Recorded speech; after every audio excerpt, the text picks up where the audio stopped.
So joining me now to talk more about the issue is media analyst and YouTube influencer. He's got 1.5 million subscribers. Mark Dice, about 500,000 followers on Twitter. You've got, 600,000 on Facebook. So people are listening to you. What do you think about this whole idea that Jack Dorsey of Twitter is saying no paid political ads?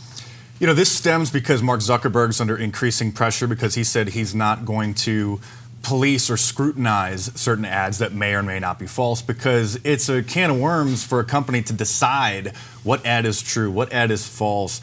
When you bring a bunch of ads to the post office, if you're a candidate, to mail out these flyers that we're all inundated with every election cycle, they don't read through the ads first and determine, well, we don't think this is true, we don't think it's accurate, so we're not going to send it out. So that's what Mark Zuckerberg said, to his credit, which is, I think, a good stance. So Twitter CEO Jack Dorsey doesn't want to get into this mess, and so instead of getting the heat for allowing ads that may be inaccurate or may be false, they said no ads whatsoever. But I do think that this does harm the Trump campaign because Twitter is a liberal platform. The top trending list is a curated list. Most people don't know this, but the top trending topics aren't just an organic, algorithmically determined list. They curate that, they insert certain topics there that they want people to talk about.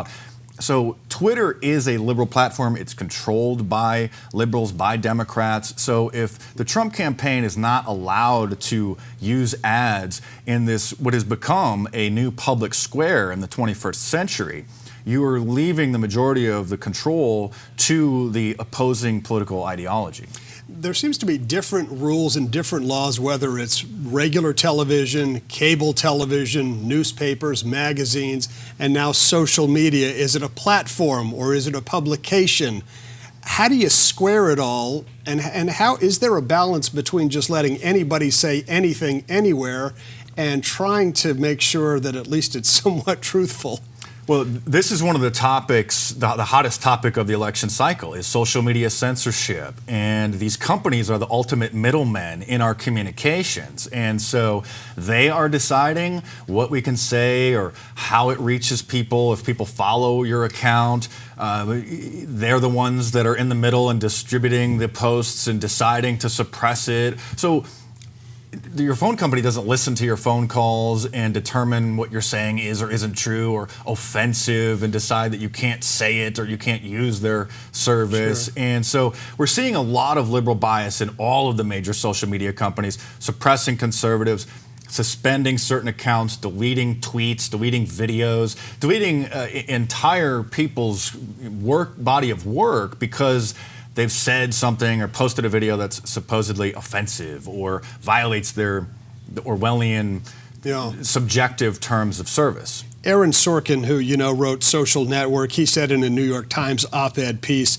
the Facebook policy allows crazy lies to be pumped into the water supply that corrupt the most important decisions we make together. What do you think of that?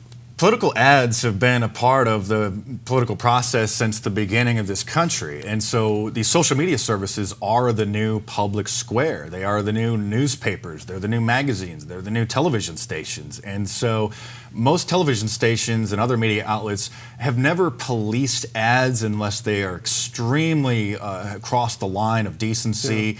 Yeah. And that's not their job. It shouldn't be their job. It would be an incredibly impossible task for them to scrutinize every ad, to determine if it's accurate. That would even be a big disagreement amongst people. What is a true, is President Trump's, is his campaign the best for the jobs, for the middle class? You think if it's just an outrageous lie, should it be policed, or do you just not want to go down that slippery slope? I think they should be able to post anything that they want to because the opposing candidates can then point out that they're posting and spreading ridiculous lies or false ads. It should be part of the dialogue. We shouldn't be censoring political speech. Political ads are political speech. The big question is going to be whether or not Facebook follows suit because Mark Zuckerberg's under increasing pressure to ban all political ads as well. And that's going to be the big issue because the Trump campaign spent tens of millions of dollars on Facebook ads, very strategic.